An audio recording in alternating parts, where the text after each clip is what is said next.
Hola a todos, hoy voy a hablar de lo que es el manejo del shock cardiogénico postinfarto agudo de miocardio. ¿Sí? Yo soy el doctor Leonardo Sebane, soy el jefe de recuperación del ICVA.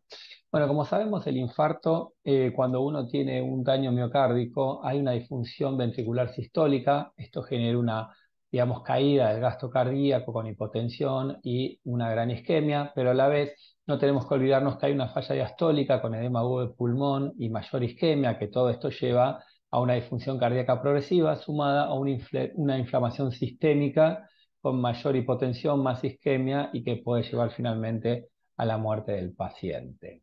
La incidencia del shock cardiogénico globalmente es cercana al 7%, la mayoría, más del 80%, es por síndrome coronario agudo.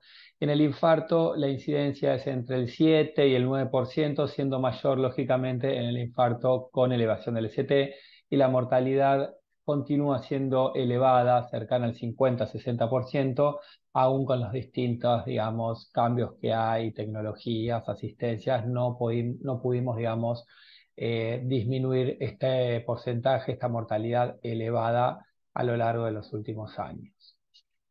¿Cómo sabemos aquellos pacientes que van a hacer, digamos, shock cardiogénico luego del infarto? Bueno, hay algunos scores predictores, entre ellos el Orbis Score, que toma distintas variables como la edad, frecuencia cardíaca, el infarto anterior, el flujo TIMI luego de la angioplastia.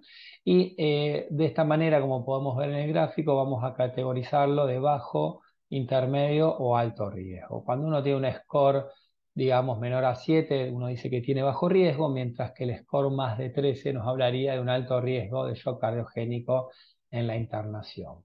Este score lo pudimos validar aquí en el IGUA con otra institución acá en Argentina, y pudimos observar que tuvo realmente muy buena capacidad de discriminación y predicción con un área de curva bajo la curva de 0,8. Bien, ahora cuando hablamos ya de un shock cardiogénico, la última clasificación, que es la Sky Definition, nos habla de un estadio A cuando estamos en riesgo de tener un shock, un estadio B, que es el beginning, que es el pre-shock, que es cuando generalmente hay hipotensión o taquicardia, pero no necesariamente hay hipoperfusión. El estadio C clásico, que es cuando ya hay, digamos, una hipoperfusión clara. El estadio D con deterioro de órgano, y finalmente el E, en el cual es el shock refractario. Y como podemos ver aquí a la derecha, cada uno de los distintos estadios A, B, C, D, E, a medida que avanzamos, respectivamente aumenta de manera significativa la mortalidad. Y dentro de esta clasificación podemos entender que en aquel beginning todavía el láctico es normal, los parámetros de perfusión probablemente no se alteraron, pero ya cuando estamos en el clásico vemos un aumento del láctico, comienza la hipoperfusión y la falla orgánica, siendo el shock refractario el estadio D y E, en el cual generalmente hay dos o más drogas vasoactivas, y en algunos casos también algún dispositivo de asistencia. Por lo que es importante llegar temprano en estos pacientes y no empezar a actuar de manera activa recién cuando tenemos un shock refractario. El diagnóstico para ello debe ser precoz. La clínica nos hace sospechar un paciente con mala perfusión, hipotenso, no necesariamente, a veces están taquicárdicos en estadio B. Vamos a ver el laboratorio, que a partir del estadio C presentamos parámetros de perfusión alterados. El electro nos va a determinar el grado de supradesnivel en el caso del infarto, la cara y la afección. Y finalmente creo que el eco y el SWAN tienen un rol protagónico. El eco nos va a permitir conocer la función biventricular, las presiones de llenado, calcular el gasto, ver si tiene el paciente o no complicaciones mecánicas, alteraciones valvulares como una IM aguda, o que no tenga un derrame pericárdico o un taponamiento. Y finalmente el SWAM nos va a determinar el patrón hemodinámico predominante, ya que en algunos casos puede existir un shock mixto o un shock vasopléjico asociado digamos, a la inflamación postinfarto. El catéter de Swan-Ganz, no todos los centros lo utilizan, pero sabemos que tiene cierta utilidad. En este estudio observacional que se hizo un propensity con 62.000 pacientes en cada rama, se vio que el Swan-Ganz se asoció, digamos, significativamente, aún luego del propensity, a una menor mortalidad, ¿sí? Sin embargo, el SWAN tuvo algo más de infecciones asociadas a catéter, y podemos decir que en este trabajo no solo se asoció a reducir una mortalidad intrahospitalaria, sino también se utilizaron más dispositivos de asistencia y mayor trasplante cardíaco. Por eso nosotros en nuestras guías, el consenso en monitoreo hemodinámico, colocamos al catéter, lo recomendamos realmente al catéter de Swan-Ganz en aquellos pacientes que no tienen respuesta al tratamiento inicial con un shock grave o para realizar una terapia ajustada con una clase de evidencia 2 y un nivel de recomendación D, al igual que lo hace la guía del ISHLT que fueron publicadas este año con la misma clase y nivel de evidencia. Cuando hablamos ahora de tratamiento, tenemos que entender que es el del infarto, tenemos que lograr una revascularización temprana, ya sea en un centro de hemodinamia o si estamos lejos de un centro de hemodinamia, probablemente con los fibrinolíticos. Ya conocemos el beneficio de la revascularización temprana, a los 6 meses reduce la mortalidad en comparación al tratamiento médico y a los 30 días no fue significativo, pero sí hubo cierto beneficio en los pacientes jóvenes y en aquellos con un infarto previo. Este es el Shock Trial, que ya tiene varios años, pero tenemos que entender que estos pacientes también tienen daño de múltiples vasos, tienen lesiones no solo de uno, más de la mitad de los pacientes, según los distintos registros y estudios, estos pacientes tienen enfermedad multivaso.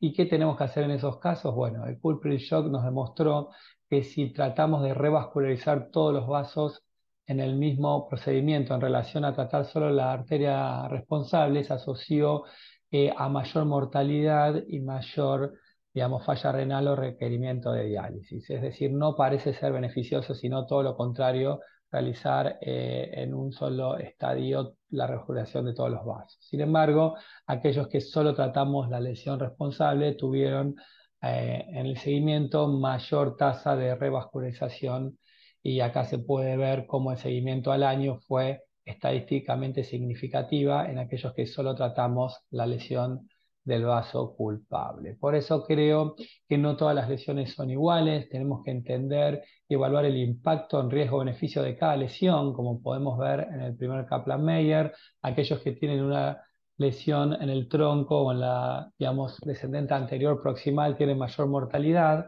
y, por ejemplo, los que tienen más mortalidad son los que les realizamos la revascularización de multivaso y aquella lesión culpable es debido al tronco o la descendente anterior. Sin embargo, cuando la lesión culpable no es la descendente anterior ni el tronco de la coronaria izquierda, realizar una angioplastia multivaso tiene un pronóstico similar a realizar solo la arteria culpable. Por eso creo que la localización de la lesión importa, si es agudo o no, si hay un impacto en el flujo y la factibilidad realmente de realizar ese procedimiento en agudo, ¿sí? Son varios, digamos, parámetros y factores que tenemos que tener en cuenta.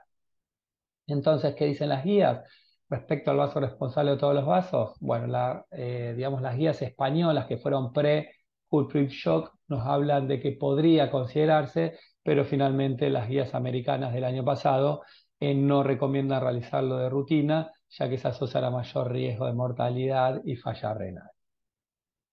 ¿Qué ocurre con los inotrópicos? Si vamos a este statement de la circulation, nos habla que la droga ideal para el postinfarto es la noradrenalina, como en varios escenarios clínicos de shock en la cual la noradrenalina está por encima de todas, sin demasiada evidencia probablemente. Acá, en este trabajo randomizado de pocos pacientes, que fueron todos shock cardiogénico postinfartos, se vio que la adrenalina se asoció a una mayor, digamos, un mayor porcentaje de shock refractario en relación a la noradrenalina. Y tal vez esto puede ser en los parámetros hemodinámicos, ya que se asocia a mayor taquicardia probablemente por el efecto beta 1 de la adrenalina y esto puede llegar a aumentar el consumo de oxígeno miocárdico y probablemente por eso la adrenalina tuvo peor pronóstico en este estudio.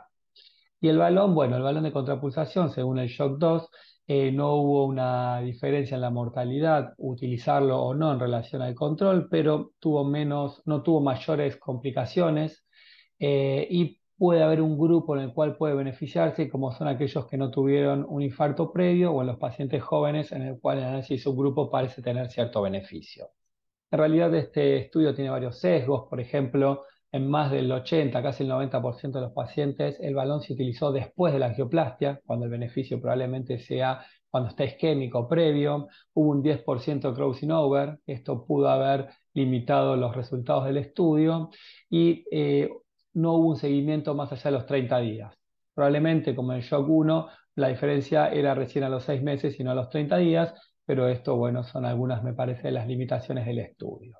¿Qué dicen las guías de este año del ISHLT en base al balón? No se recomienda de manera rutinaria, sin embargo, creo que hay escenarios claros como son las complicaciones mecánicas en las cuales el balón nos va a asistir y nos va a permitir llegar a una cirugía de emergencia. ¿Qué sabemos de la asistencia ventricular? Tenemos que entender que tenemos que hacerlo en el tiempo óptimo, más bien temprano, tenemos que tener un soporte realmente óptimo, que la asistencia sea completa y tratar de prevenir las complicaciones de la asistencia. Cuando uno tiene un shock postinfarto, la mitad de los pacientes sobreviven sin ninguna asistencia. Probablemente si esto los asistimos hay un 5% que puede morir y el resto, de los 50% que no sobreviven, hay un 25, un 35 total que se mueren igual y tenemos que detectar esta corte B en la cual hay un 20% que se morirían sin asistencia y que podríamos lograr la sobrevida de los mismos. Creo que esto se puede hacer teniendo en cuenta el tiempo óptimo del implante y esto se hace solo con un shock team. Cuando implantar, temprano. Sabemos que a medida que avanzan en los estadios aumenta la vasodilatación, la hipoperfusión y la falla orgánica. Allí la asistencia es realmente compleja, por eso el ECMO tiene que ser temprano. Este estudio, si bien es un estudio observacional, se vio que los pacientes que están asistidos con ECMO durante la angioplastia tienen menor mortalidad a 30 días en relación a aquellos con shock que no fueron asistidos con ECMO, y esta fue realmente significativa. Tenemos que implantarlo entonces de manera temprana, probablemente el balón en un estadio C y un ECMO en un estadio C o D lo más temprano posible, y no in extremis como suele ocurrir en algunos casos. En el caso de la asistencia ventricular, la indicación es 2AB según las guías americanas y 1B lo más rápido posible según las guías del ISHLT. Finalmente, el impacto del shock team es clave. Sabemos que el shock team ha mejorado la sobrevida, ha reducido los tiempos de revascularización y ha permitido mayor tasa de asistencia. Estos ECMO team o shock team permiten mayor volumen y además menor mortalidad en cualquier grupo etario, ya que se centralizan en unos pocos grupos realmente de experiencia. Entonces creo que a manera de conclusión el manejo del shock cardiogénico tiene que ser con un abordaje diagnóstico precoz, con eco y Swan-Ganz, hacer un cateterismo precoz, solo tratar inicialmente el vaso culpable, luego evaluar el resto de las arterias si necesitan o no ser revascularizadas, realizar una asistencia temprana para evitar la falla multiorgánica y finalmente realizar todo el abordaje a partir de un shock team o un manejo, un equipo multidisciplinario, ya que esto va a lograr bajar la mortalidad de estos pacientes. Muchas gracias.